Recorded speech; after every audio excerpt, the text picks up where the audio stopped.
Olá, bem-vindo a mais um episódio do Revista da Tarde. Você está acompanhando aí a nossa série nessa semana? Que bom saber disso e saber que você está anotando tudinho aí, todas as dicas que o doutor especialista em aposentadoria, doutor Antenor, está trazendo para nós aqui durante toda essa semana. Então, vem com a gente porque hoje vai ser muito legal também. Tem muita informação aqui para você. Doutor Antenor, a gente falou tanto sobre aposentadoria, né? E eu não posso deixar de perguntar para você, aquela pessoa que recebe uma pensão por morte, ela pode se aposentar ou não?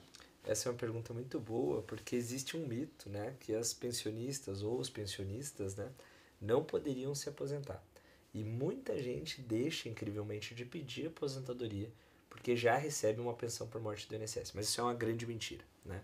Se você é pensionista ou conhece alguém que é pensionista, avise essa pessoa, cutuca essa pessoa lá e fala, olha, corra atrás da sua aposentadoria. Porque a velhice chega para todo mundo e um dia essa aposentadoria pode fazer muita diferença. Então, sim, né?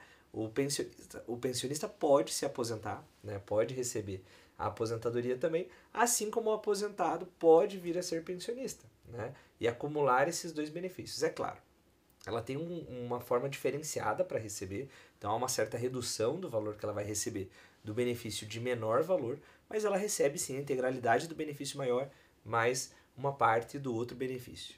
Entendi. E me diga uma coisa, as pessoas que elas trabalham, mas elas têm alguma deficiência visual, talvez parcial, sabe? Uhum.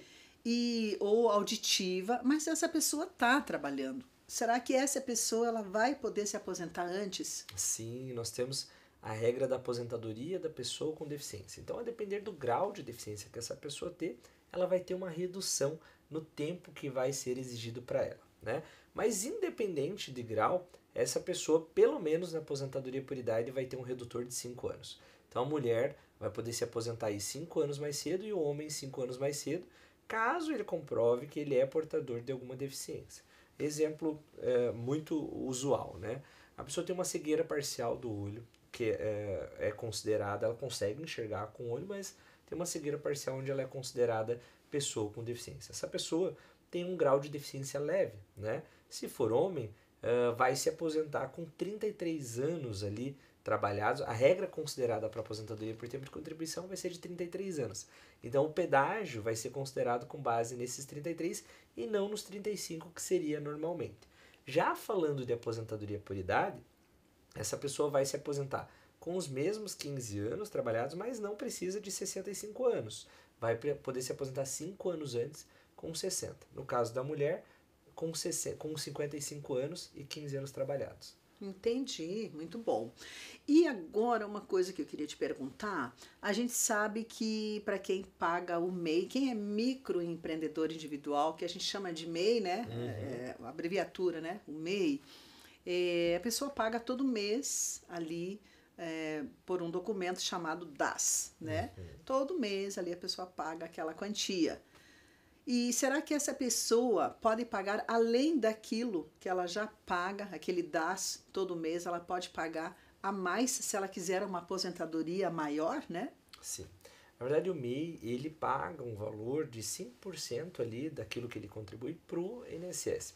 Esse valor vai entrar como salário mínimo, então para muitas pessoas pode ser ruim, né? Digamos que eu tenha trabalhado em lugares onde eu recebi 2, 3, 4 salários mínimos durante a minha vida e agora eu decidi, né, abrir uma empresa e contribuir através do MEI.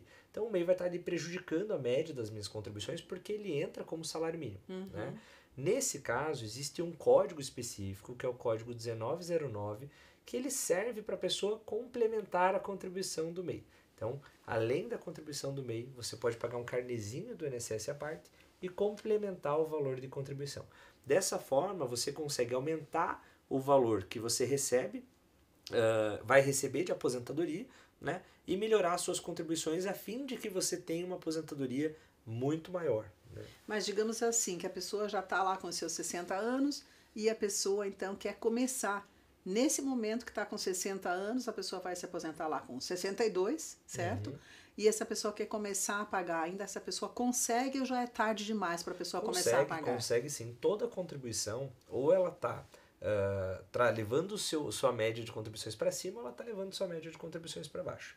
Se ela estiver levando sua média de contribuições para cima, pode ser ali que em 2 anos você tenha uma diferença de 300, 400, 500 reais no valor da sua aposentadoria. Não parece muito, mas na velhice esse valor faz muita diferença, porque a gente precisa de medicamento, assistência médica e tudo mais. Então, ainda que em 2 anos você não consiga aumentar de forma grandiosa o valor da sua aposentadoria, aumentando 200, 300, 400 reais já é o suficiente para que valha a pena que você tenha contribuído com o INSS por esse período. Perfeito, doutor. Bom, vamos falar aqui sobre os impactos da reforma da Previdência para grupos específicos, como os professores, por exemplo, que a gente não falou. Tá? Os professores, a gente falou com pessoas sobre os idosos, falamos sobre as pessoas com deficiência. Os professores, onde que eles se encaixam aí? Tá. Nessa regra da aposentadoria? Para os professores foi criada uma regra de transição para o sistema de pontos. É uma regra extremamente complexa, né? Mas, de certa forma, os professores não foram tão prejudicados pela reforma da Previdência. Então, se você é professor, você precisa, de fato, fazer uma análise minuciosa a respeito de qual regra você vai utilizar, né, para que você possa se aposentar. Os professores ainda continuam se aposentando com 25 anos, isso não foi mudado, né? O que mudou foi que se estabeleceu idades mínimas para aposentadoria para o professor. Então, se esse professor basicamente não tinha 25 anos na data da reforma da Previdência, agora ele vai precisar cumprir a idade mínima para essa aposentadoria, que foi estabelecida em 57 anos para a mulher e 62 anos para o homem. Perfeito. Doutor, me diga uma coisa, e para as pessoas que sofreram acidentes, como é que funciona esse negócio da aposentadoria? Legal. O INSS tem 3 tipos de benefícios diferentes para pessoas que sofrem acidente. Então, o mais comum é conhecido como aposentadoria por invalidez, né? A pessoa que sofre algum tipo de doença, acidente, que é vítima dessa situação, ela pode solicitar ao INSS a aposentadoria por invalidez. Para isso, ela precisa que essa incapacidade seja total, permanente, né, e que não haja possibilidade de reabilitação. Vou dar um exemplo. Imagine que o Pedro ele tem 24 anos e ele trabalha como motorista de aplicativo, né? Ele está lá dirigindo o seu veículo com a janela aberta em alta velocidade numa BR, entra uma abelha e cega o olho dele, né? Foi um acidente. Pedro vai poder solicitar um benefício ao INSS, mas ele talvez nunca mais possa dirigir, né, por conta dessa cegueira. Pedro, então, ainda é novo, estudado, tem terceiro grau completo, ele pode ser reabilitado em outra atividade. Então, Pedro, nesse caso, não seria aposentado. Se Pedro, por exemplo, tivesse 55 anos, 60 anos de idade, com uma carreira como motorista de caminhão, esse mesmo Pedro, né, sofrendo esse acidente que o cegou, ele seria aposentado por invalidez, porque a possibilidade de reabilitá-lo já seria muito mais baixa, né? Reabilitá-lo em outra atividade, em outra profissão. Além disso, né, o INSS tem o que a gente chama de auxílio-doença. Então, o Pedro do primeiro exemplo, que era novo, esse vai receber um auxílio-doença enquanto ele trabalha para que ele seja reabilitado. E aí o INSS tem a obrigação de dar cursos, de ajudar essa pessoa, né, a ser reabilitada. Acontece que no Brasil, essa reabilitação acaba não acontecendo, né? Além disso, né, a gente tem a situação de que Pedro vai ficar com uma sequela permanente desse acidente. Independente da natureza do acidente, se ela foi trabalhista ou não, se Pedro, por exemplo, estivesse jogando bola, machucasse a sua perna e perdesse mobilidade da perna, o Pedro teria direito, depois que ele parasse de receber o benefício, a um auxílio acidente. O que é o auxílio acidente? Auxílio acidente de qualquer natureza. Ele é um benefício que é pago para a pessoa que sofreu qualquer tipo de acidente enquanto ainda era segurado do INSS, e essa pessoa acabou agora tendo uma redução. Ainda que essa redução seja de 1%, a pessoa vai poder receber para o resto da vida um benefício vitalício. Enquanto ela estiver trabalhando ou não, não importa se ela está trabalhando ou não, ela recebe esse benefício aí, que a gente chama de auxílio acidente de qualquer natureza, que é metade do que ele receberia no auxílio doença. Então vai ser no mínimo R$700, né? E o mais importante, esse é um benefício que poucas pessoas conhecem ou buscam. Então todo mundo conhece alguém que em algum momento perdeu uma parte do dedo, perdeu parte da visão, teve uma surdez ocasionada por um acidente, jogando bola machucou e perdeu a mobilidade do tornozelo, do joelho, essa pessoa, se utiliza de caminhada ou daquele membro, né, para trabalhar, daquele sentido daquele membro para trabalhar, ela vai ter direito a esse auxílio acidente de qualquer natureza e vai receber esse benefício para o resto da vida. Né? Esse seria o terceiro benefício e o mais escondidinho de todos, na verdade, que poucas pessoas conhecem. Né? Interessante, doutor, essas informações aí. E no caso, o funcionário trabalha lá numa determinada empresa e esta empresa que ele trabalha não pagou o INSS, não recolheu lá, né? Como é que fica a situação deste funcionário? Será que ele vai poder se aposentar? Sim, esse caso é muito comum, extraordinariamente comum, acontece todos os dias no escritório, né? A pessoa chega e fala, doutor, a assinatura da empresa está aqui na minha carteira, o vínculo está aqui, mas quando eu fui ao INSS, eles disseram que eu não trabalhei nesse lugar, que não tem nada lá, não tem contribuição nem nada disso. E o pior de tudo é que a pessoa descobre 10, 15, 20 anos depois de ter trabalhado naquele lugar. Muitas vezes a empresa sequer existe, né? Aí a gente precisa entender quem é a parte mais fraca nessa história toda, né? De um lado a gente tem o INSS, de outro lado a empresa, e no meio a parte fraca que é o trabalhador. Pois né?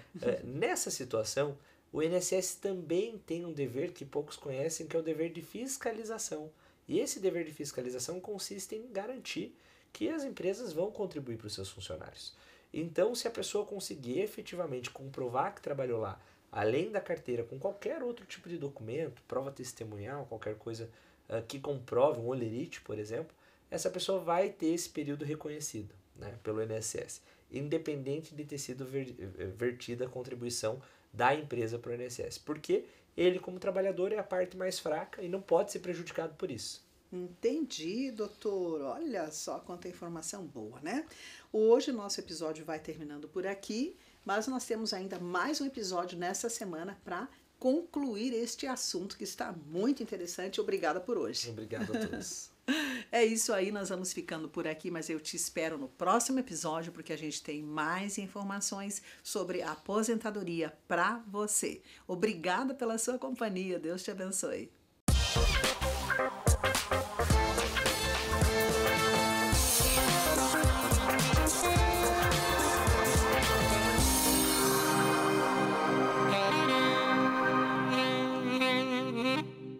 Em um mundo onde cada segundo conta, a Ótica Disque Óculos chega até você trazendo a experiência de visão perfeita diretamente para a sua porta. Ótica Disque Óculos, sua ótica o tempo todo.